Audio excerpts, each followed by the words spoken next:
It is too hot for her. Don't you think so?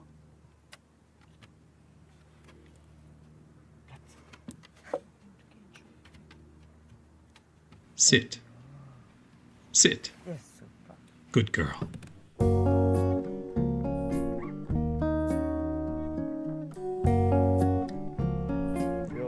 My name is Roland Susanne.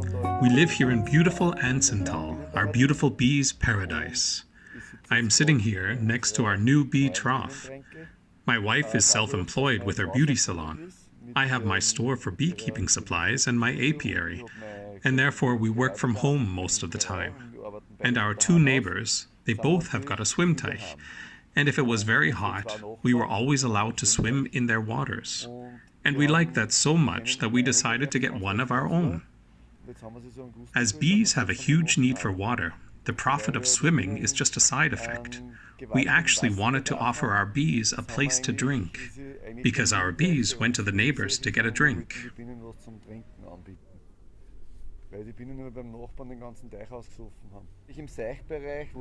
The bees like the shallow area where the gravel is. There are wet stones. There they take their drink. It was actually my wife that started with the apiary. It was a career changer, more or less. I took it over because she had her business anyway. 18 years ago we started with 3 hives. Now we have 120 bee colonies. They are all here in the area so that we do not have to travel so far. The furthest are on Garberg at the Attersee.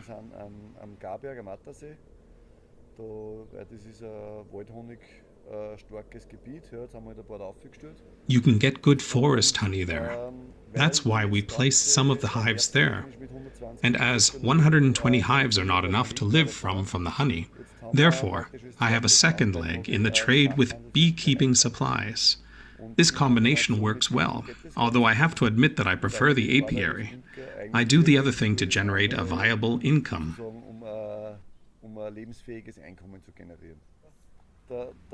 The need for water arises in spring when the bees start flying out. The point of time for that is earlier every year because of the climate changes. In the beginning of March, I would say. There are the first real bee flights. From then on, they keep flying apart from cold weather. So, beneath 10 degrees during the day, so November, December, that's the time when the bees stop flying the schwimmteich.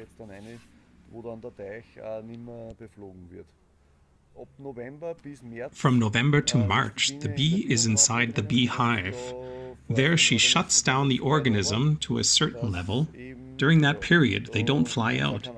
They do have the nectar, the honey to eat, that contains a little water, about 17%, and that's where they get their water. Inside the cluster, they are able to survive temperatures as low as minus 20 degrees.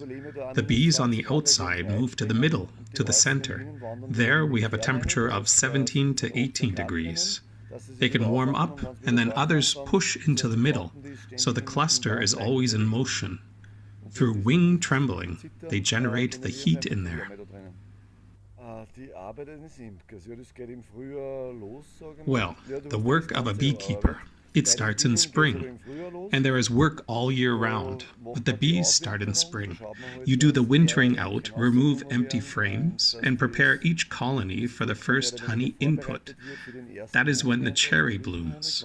Then they get the first real nectar, the first pollen they get from the hazel. First we put the honey chambers, and we keep working the whole year. Now is the time to take the honey chambers down again, and we have to treat the bees for varroa mites, which was introduced at some point. Then we have to feed them. Because we take out the honey, we leave, of course, a part of the honey inside, because it is for the bees also more digestible than the feed. The feed is only inverted sugar. With this, we feed them up so that they have enough stock to get them through the winter. And in spring, we start again with the nectar. The lifetime of a summer bee is only 6 weeks.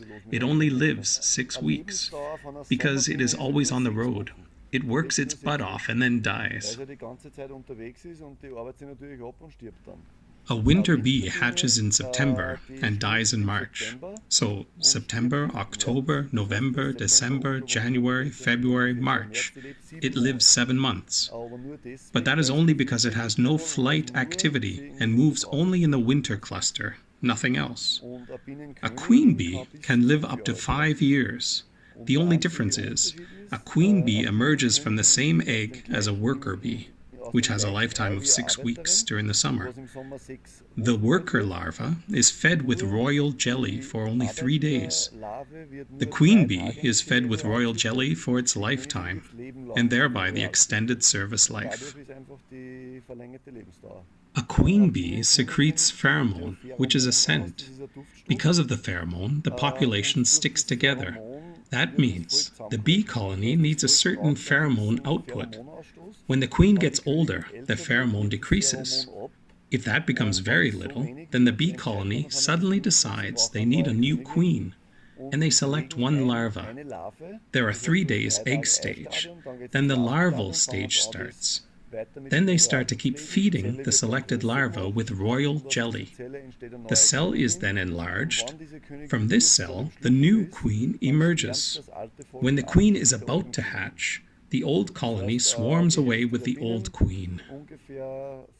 So that simply means about half of the colony leaves the hive with the old queen, starts looking for a new place to live somewhere. The new queen hatches. It is mated by the drones, and a new era begins. Unfortunately, nowadays this only works with the swarms if you catch them and treat them against the Varroa mite. Unfortunately, nowadays the swarms have no chance to survive in nature. For us, most things work spontaneously. We are not planning people. We came back from a trip to the lakeside and had just finished renovating our bathroom, and then decided to tackle that as well. Then we went to the specialist, the Teichdoctor, and we had a look there. 2 weeks later, he had time. We organized an excavator, and off we started. That's the great thing. If you plan and work well, you can finish your schwimmteich in 2 weeks easily. In the water, the bee does not need plants. It needs a shallow area with stones. Sometimes a bee gets lost in the water. We have to rescue it, if we see it. A little moss on the edge would be optimal. That would be best. But that is difficult to install. I've heard that many plants in a natural pool are not optimal, because their died-off parts are bad for the water quality. We've got a few water lilies. That cannot be a problem. I don't know what else to say. We have to wait for my wife. She's coming. She's already coming. I'm Susan. I'm 43, and I live here in beautiful Atztal with my husband, my 2 children, and a female dog, Yola. I am a self-employed beautician, a beekeeper, and we have realized our dream of our own swimmteich. So according to my measurements, I can swim 15 tempos lengthwise and 8 tempos widthwise. Roland knows that better. Wait a minute. It's 17 meters long and 14 meters wide. And at the deepest, it is 3 meters 46. On one side, it goes down to 3 meters 48. We did not work precisely. And in the shallow, that's 1/3. It is 1 meter 40 deep, because we have the geothermal heat directly underneath. So we could not dig any deeper. But in the meantime, it has come in handy because we like to play volleyball underwater. And for that, this vert is really super. That's very easy. At that time, we had small kids. Matthews was really small at that time. And of course, as a mom, you make sure that you put the most valuable and regional foods on the table as possible. And honey was one of the fixed ingredients I used, because I really like to bake. I needed a lot of fun. Practical as I am, I figured I could keep my own bees. Then I found a beekeeper who let me in on the secrets and wonders of bees. A few years later, Roland took over the apiary. He has established a full-time beekeeping business with specialized freight. That means everything a beekeeper needs for their apiary is available from us, respectively from Roland.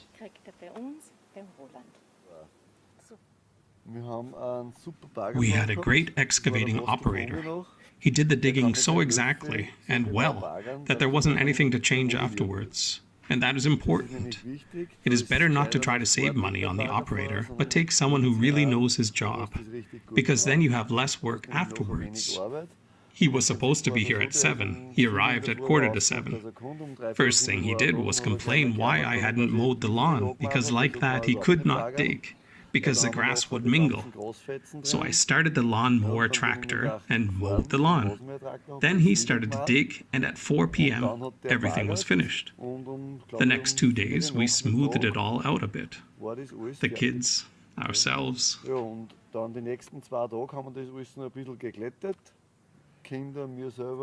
The sisters, the brother-in-law, all came and looked forward to work with the clayey mud. Like, like as once upon a time, as little kids, playing in the sandbox, stirring mud, pounding it on the walls, making it smooth and clean. It was so much fun. We were dirty as hell. Yes, that was a really funny day. 5 days after the digging, the thermal welders came. They installed the liner, and then we filled the swimmteich with water up to the shallow zone. 2 or 3 days later, the Teichdoctor came. He told us where to put the pond bags, and we brought in the gravel with the wheelbarrow. You installed the draining pipe. Right, we installed the drainage pipes. Well, the situation was that on the day of digging the hole, the weather was perfect. It was a perfect day. A little bit of sun, not too hot. And on the next day it really started to rain quite heavily. But it didn't really matter, because nothing happened, no damages. Well, when we started to deal with the topic natural pool, I was really relieved to hear that it is not essential to have vegetation to keep the water clean and to give it the chance to regenerate, because I did not want to have extra work, but a place of recreation. And the more plants, the more work. So I'm happy and I like the looks and I don't want anything different. It's such a joy every day again to look down and think to yourself, oh yes, that's right, we've got it now.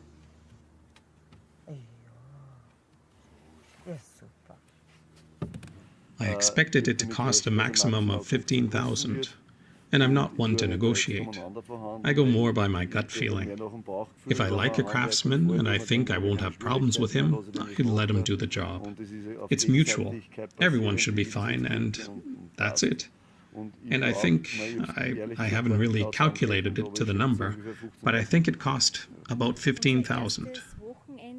On the first weekend, when we didn't have that much work, we started the day with breakfast at the waterside. Reading newspapers, playing games, chilling into the day.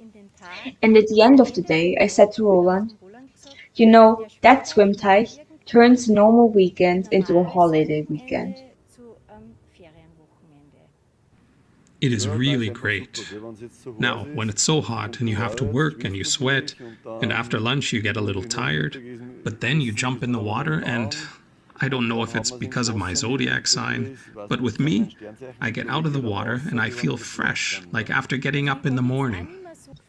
Breakfast at the swimmteich we have only on the weekends, because then we have more time. Nobody has to go to work. But depending on the temperature, we have lunch and also dinner outside. Lunchtime and evening time are the main times that we spend at the swimmteich, because we take our time for that. And I have to add that I grew up next to a lake. Water has always been sacred to me. Even if there were loads of people, I was just sitting at the banks of the lake, having my bliss by just looking at the water.